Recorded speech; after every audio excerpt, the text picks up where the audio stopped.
in the same place because that's pretty much where everything starts. But what will you notice? Blue sky.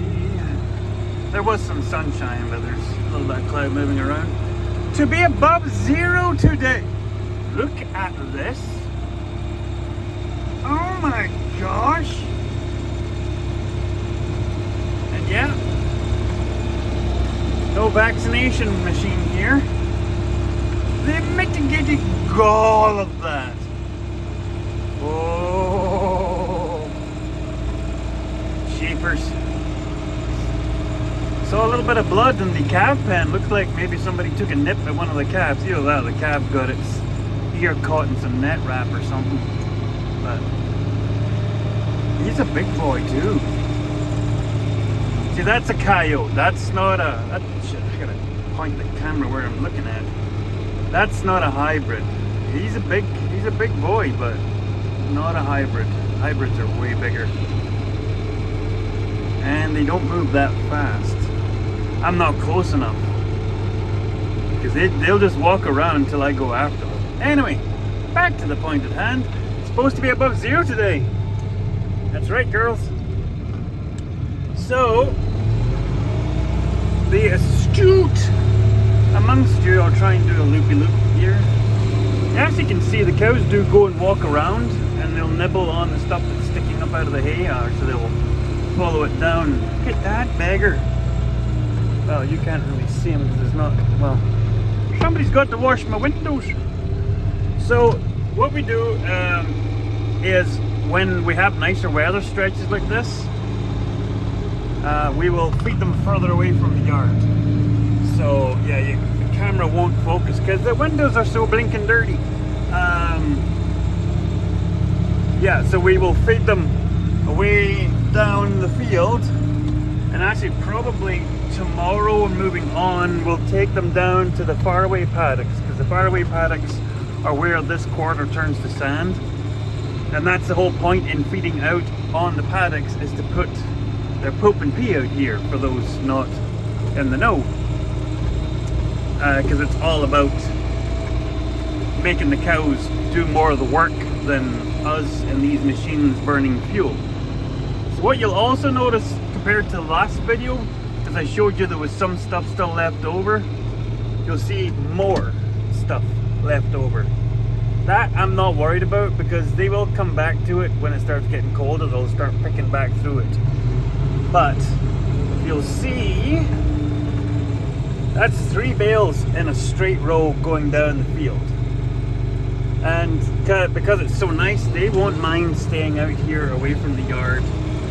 And I've said in previous videos, halfway through the day they will migrate back to get water, and then they will head back out. So thanks for clicking on the video. Didn't mean for you to get something just quite as drastic as that big bad puppy walking across the paddock. He's still over there. He's only a paddock and a half over. What a beggar. Yep, gonna start carrying the vaccination stick all the time. Him doing this, I don't mind. But if they are starting to bother the calves, I mind. I mind a lot. Look at that, just couldn't give a monkey's cahoot. Look at that. Just hanging out. So, yeah, I was unloading the bales there, and the air line for the seat popped off. So I'm currently sitting on the floor. Well, in a, what do you call this? 7-guard cab? That's on the floor as floor can be. So I don't have a lot of luck with tractors and seats. Just making sure that trough is sitting at the right level. That's the irony of that trough. It's actually got warm water in it, and as my good subscribers told me, set the thermostat high and leave it there. Far rather pay the extra energy bill than be laying on the ice in the middle of winter fixing a frozen water trough. So yay, my subscribers, all 901 of you. So we are getting ready to drag number 2 tarp into the workshop. So yeah, we won't be doing any welding just yet, which sucks because I want to get at that. I'm excited to start making these gates because Mrs. Piper Doug has placed her order. Her wishes are that every gate on this farm that she can open and close at will without having to be Hercules. And what else are we doing? Oh, we're gonna go work in that orange tractor, so we'll see you in there. I know, it seems kind of weird to be doing this in here. Okay. For whatever reason, it did not fold as well as the first ones did. But there's number 2 in and melting off. Yeah, getting a system now. Okay. Well, folks, it's been running for, well, the better part of 10 minutes. Now, try and get away so you can hear me here. So, I pulled that pipe off at the first filter, the primer filter, for the lift pump. So, took that all apart, there was no garbage in it. Then I went round and I bled everything. Figured maybe it was just maybe some water in the fuel, got part of the line froze. Got it started, it would die straight away. There was fuel dripping out of that line when I took it off the banjo here. So I was just like, okay, well, there's fuel. Because it has to come out of the bottom of the tank, go up over the transmission to come over to there. So then I would bleed it, and then there would be like nothing coming out. So then I undid the bleed screw on top of the twin filters. So the filter at the injection pump. So that's the last line, where they're the fine filters. There was fuel coming out there, but just not as much as you would want. So I thought, thinking back to one of the subscribers, one of their ideas, and this goes back to me saying there's a lot of crap in the bottom of that fuel tank. I might have to drop the tank. I'm thinking at some point I might run it down and just back out the tank and clean it out that way. Because to take that tank out is, if any of you know the Massey Fergusons, which is this tractor, it's kind of like those big case tractors like Ed Gosling has. Yeah, to take that tank out, you got to take all this stuff off. So that's probably not going to happen anytime soon. So I would probably more likely to vac out whatever I can get and just rinse it out. So I thought, well, let's maybe work backwards here. So I took that fuel line off at the pre-filter and I tried to blow into it and I couldn't. So I took the banjo fitting off the end of the hose and tried to blow into it. And I'm a bagpiper, people. I know how to blow. That might sound awful and I shouldn't have said that. I know how to put pressure, and I could not get any air to go back up through to the tank. And I thought, well, the tank's full of fuel, maybe that's what it is. So I knew I have this guy. Normally, this guy has this on, and it's what I use to fill planetaries, axles, transmissions and stuff, or to take fluids out. Handy thing, get them a Princess Auto, they're like 15 bucks. Get yourself one of these. So yeah, took the pipe off, that fit exactly into that fuel line. So I set it up like this, hooked on the fuel line, and then pushed really slowly, and it felt like something popped.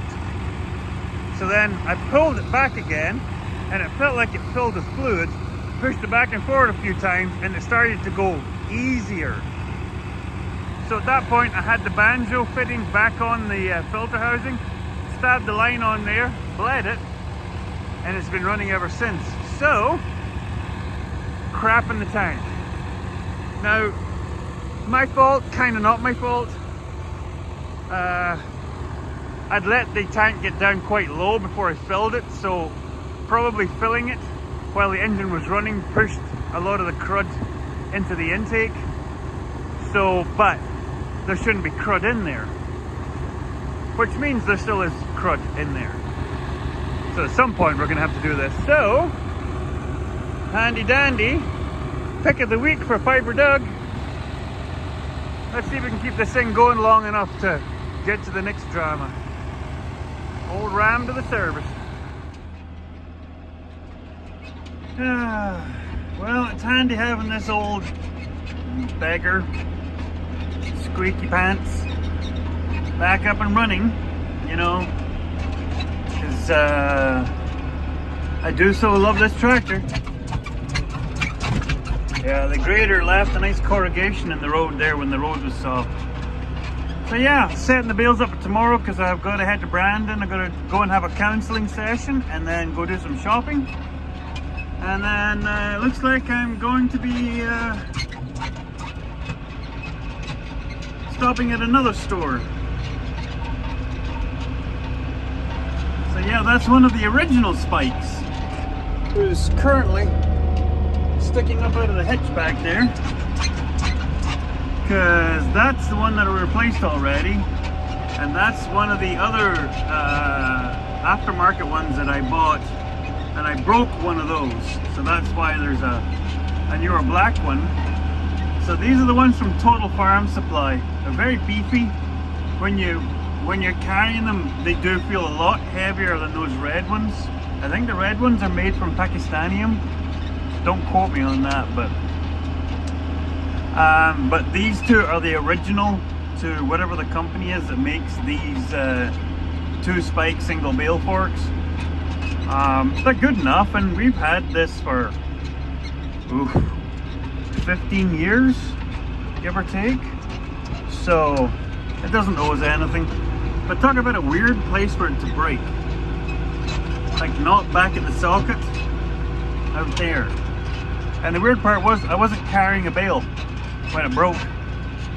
I was on the double stacks. When you get the bottom one sitting the wrong way up, I was dragging the bale back to turn it over, and it went ding. It made that noise, ding.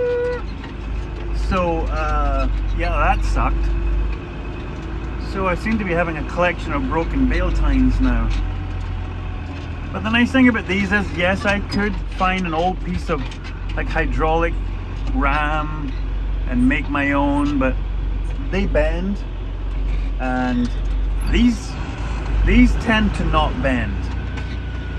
And I know the trade-off for that is, well, then they just break. But I think, now don't quote me on this one, or you can quote me, because I'm pretty certain. The red ones were 150 when they were on sale for the 48-inch at PV Mart. That's where I got the red ones. So yeah, they're about 150 bucks. These black ones, I think they're around about the same price. Like they're in that like 150 to 170 for those, and they're, like I said, they're 48-inch spikes. I think it's 48 or 50. I can't remember. Anyway, not important. So by the time you go messing around with a piece of chromoly hardened piston hydraulic ram rod, you're already into it for what these cost. So beggar it. I'll just go get another one, no bother. Anyway, it looks like I've got traffic jam coming up here. These deer are just living the life of luxury now because hunting season's over, as far as I know. There's a whole tribe of them down there. Look at this. It's just, I bet you if I stop up here, they'll all jump out of the bush and like ambush me. They'll steal my phone and my wallet and stuff. Keep an eye. Watch out. Where there's one, there's more. That's what they always say. Yeah, look at this. Just casually. Like 30 feet from them. Or her, whatever they are. I don't want to assume their gender. Anyway, I'm setting up bales so I can get away tomorrow. Let's get on.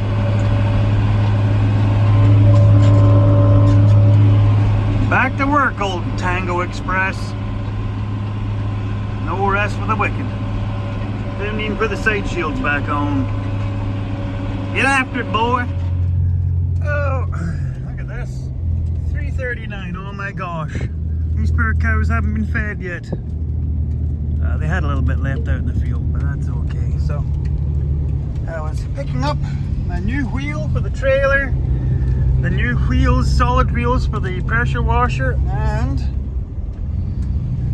new bale spike and a spare bale spike for the loader. So I best go get the feeding done. Oh my gosh, guys, look what I went and done. Because I left the trailer there on my neighbor's field. Look at the snowbank there and over there. It's on his field. Shame that. Let's see something for this old French dog. When it is fixed, it starts. Like there's a cold wind coming through here. Yeah, it is plugged in, but I don't have the shields on it yet. The engine doesn't turn over, it jumps to life. I'll give it that. We just need to fix everything else, that's the only problem. But look at that, only 2,500 hours on the clock.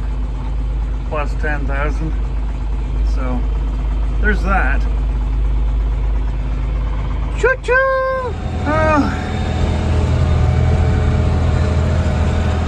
That's as much fun as I want. Go away to town, come back, and there's a bull walking around in the yard. Apparently the two older boys got pushing and shoving each other and pushed one of them out through the cables into the corral, and of course there's nothing in that corral, so the gates are open, so he was walking around the yard. Yeah. And yeah, the tip cable is froze up again on this because it was nice and warm yesterday, so it melted and it refroze again. What's the temperature like? Well, funny you should ask. At midnight last night, so at like 12:05, so this morning the temperature was -1. So it's now 4:30 or something. It's -25 now. So -1, and then just over 12 hours later, -25. Mother Nature, sort your crap out. Now we've got huge snow drifts in the yard, and I don't want to get stuck. Ugh. Honest to gosh, this winter is just sucking all the fun right out of farming. Tarp number 3. Sweep it off. Drag it in. Okay, let's do this a quick way. Oh, there you go. Tarp number 3. Up in the air. Oh my gosh. So yeah, like I said, anybody in this area that needs insulated tarps for jobs, I got 6. Yeah, no. 5.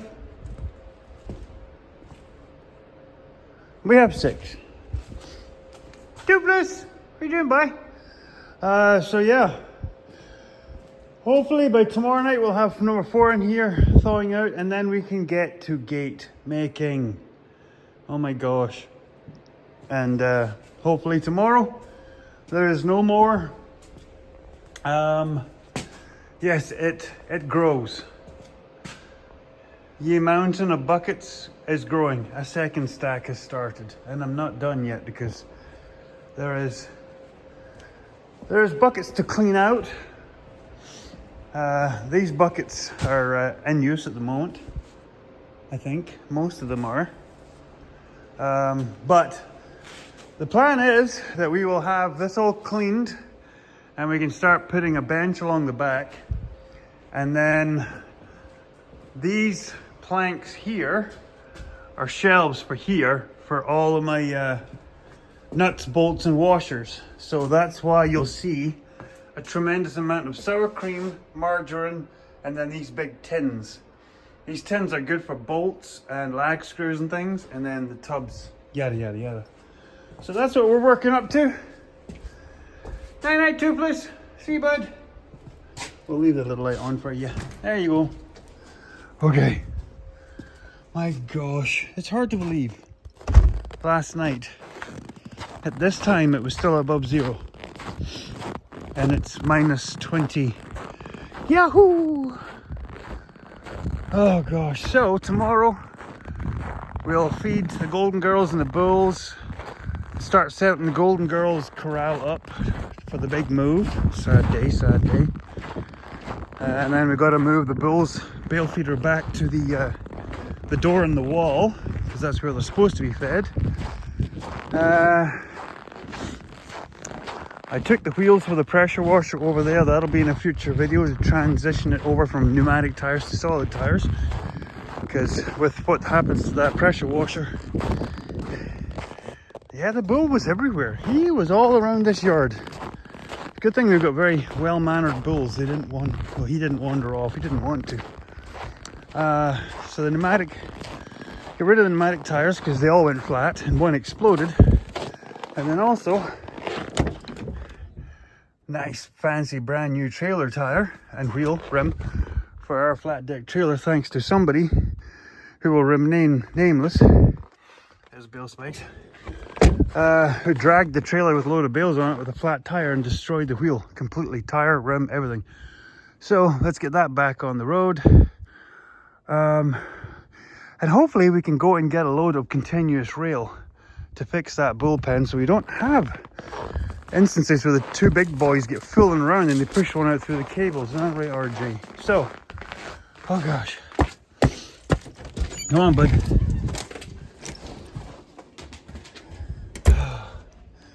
So, we look forward to seeing the next video. And yes, maybe in the next video, fingers crossed, it'll be warmer and we'll be making gates and setting stuff up.